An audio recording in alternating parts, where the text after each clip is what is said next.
कहा केसीआर के बारे में, मैं उससे पूर्ण तरह सहमत हूं। उनका स्टेटमेंट राजनीतिक है और उन्होंने राजनीतिक रूप से कहा कि वो हमको अगर उखाड़ देंगे तो हमको भी पछाड़ देंगे।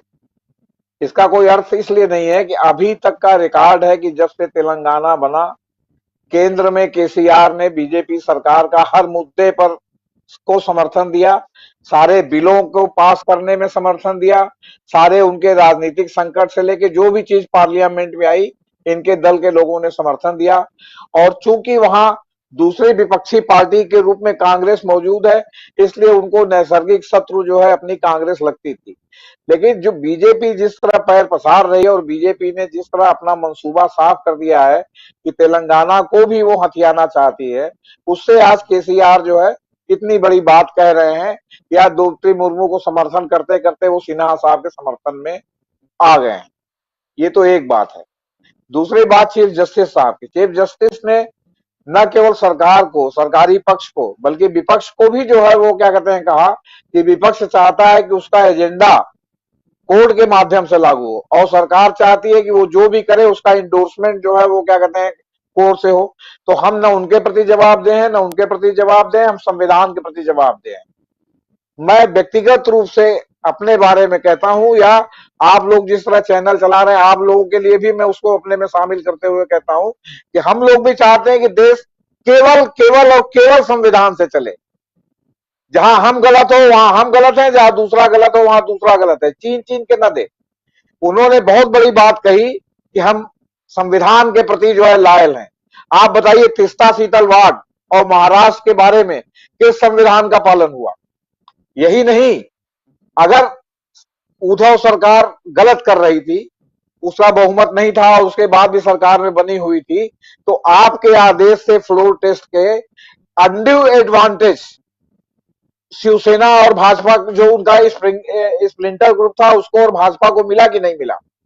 और फिर जब आपके सामने ये बात उठाई गई तो आपने उसको 11 तारीख के लिए टाल दिया। क्यों? क्योंकि अगर इस इन बिटवीन आप कहते कि नहीं सरकार तब तक उद्धव की चलती रहेगी, 11 को हम डिसाइड करेंगे चलेगी कि नहीं, तो ये उद्धव के लिए अनड्यू एडवांटेज होता कि वो बहुमत समाप्त होने के बाद भी सरकार बना रहे थे। आज जो है दूसरे ग्रुप को अनड्यू एडवांटेज हो गया। और तो और उन्होंने कॉम्प्लिकेटेड करने के लिए चीजों को, आपके जो है जिस चुनाव पर जो सुप्रीम कोर्ट ने रोक लगाती थी वो चुनाव नई परिस्थितियों में क्या कहते हैं कराने जा रहा है स्पीकर का। उसके अलावा वो जो है अपना बहुमत भी सिद्ध करने की बात कह रहा है। तो undue advantage Teesta Sheetal ward वाले मामले में सरकार को मिला कि नहीं? क्योंकि वो सरकार तीस्ता सीतल वार्ड को किसी न किसी रूप से दंडित करना चाहती थी। उनको उन्होंने कहा कि इन पे जांच होनी चाहिए, कार्रवाई होनी चाहिए। उन्होंने ये तो नहीं कहा कि तुरंत अरेस्ट कर दिया जाना चाहिए। और फिर जो उन्होंने आदेश दिया है, मदन बी लोकूर साहब का एक इंटरव्यू में पढ़ रहा था जिसमें उन्होंने कहा कि सुप्रीम कोर्ट ने जिस तरह का आदेश दिया है और जिसके तहत तीस्ता सीतल वार्ड और श्री कुमार और इन लोगों को पकड़ा गया है, उसमें जमानत भी नहीं मिलेगी। ये स्थिति है आप सरकार। तो सवाल है कि आपको ये भी तो सुनिश्चित करना चाहिए कि जो आप आदेश, आपको ना उद्धव से आपको मतलब है ना माधव से मतलब है, बहुत अच्छी बात है, आपको संविधान से मतलब है। तो संविधान में कहां लिखा हुआ है कि आप जो है किसी को अनड्यू एडवांटेज दिलाएं? तो हम चीफ जस्टिस जी से हाथ जोड़ के प्रार्थना करते हैं कि जरा इसको भी एड्रेस करें कि उनके किसी आदेश से अनड्यू एडवांटेज किसी को ना मिले। वो चाहे बाबरी मस्जिद का मामला हो, उसमें भी आप देखेंगे कि अनड्यू एडवांटेज मिल रहा है। आप राफेल का मामला है, उसमें भी देखेंगे कि आप अनिल अंबानी को अनड्यू एडवांटेज मिल रहा है। 500 करोड़ की चीज को 1600 करोड़ में खरीदा जा रहा है, वो क्या अनड्यू एडवांटेज नहीं है? तो सवाल इस बात का है कि आप संविधान का पालन करें, लेकिन आप ये भी सुनिश्चित करें कि अनड्यू एडवांटेज जो है किसी को भी आपके आदेश से नहीं मिलना चाहिए। अब उसका चाहे आप 15 दिन के राष्ट्रपति शासन लगा देते, ठीक है, राष्ट्रपति शासन भी प्रकारांतर से माना जाता है, कहते हैं कि कोई भी पॉलिसी डिसीजन नहीं लेंगे, 15 दिन तक सरकार सस्पेंड रहेगी और गवर्नर रूल रहेगा। तो आपने तो एक को हटाया और दूसरे को अनड्यू एडवांटेज दे दिया, और उस अनड्यू एडवांटेज के आड़ में वो दुनिया भर के गैर संवैधानिक चीजें कर रहा है जो कि आपने 11 तारीख को डिसाइड करने के लिए रख रखा है। तो ये कौन जिम्मेदार है इसका? फिर जो सुप्रीम कोर्ट ने अनावश्यक रूप से तीस्ता सीतल वार्ड को, जिसे कि पीआईएल के जो करते हैं लोग, आप दंडित करते हैं, उस तरह आपने तीस्ता सीतल वार्ड और श्री कुमार को जो है आपने दंडित कर दिया, संजीव भट्ट को आपने दंडित कर दिया।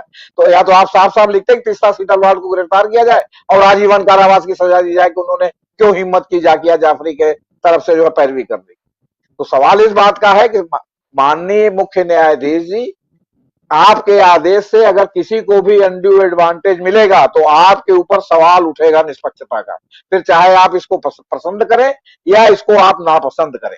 अगर आप इतनी बड़ी बात बोलते हैं तो मैं कह रहा हूं, जिस तरह आपने अमेरिका में बोला, आज तक हमने कभी नहीं पढ़ा कि आज चीफ जस्टिस ने सुप्रीम कोर्ट के सब चीफ जस्टिसों की कैबिनेट को बुलाया था, मैंने अपने सारे जजों को, और उनको एक डायरेक्शन दिया था कि हम संविधान के प्रति और कानून के शासन के प्रति जवाबदेह हैं।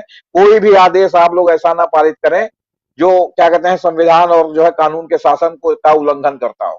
उनको सारे हाई कोर्ट के जजों को बुला के कहना चाहिए, चीफ जस्टिस को बुला के कहना चाहिए कि आप ये सुनिश्चित करें। वरना इलाहाबाद में एक हाई कोर्ट में जज है यादव जी, वो कहते हैं कि आपकी जमानत तब मंजूर हुई जब आप 1 महीना गोमूत्र और गाय का गोबर साफ करेंगे। ये क्या है? ये जजमेंट है, किस सीआरपीसी में लिखा हुआ है?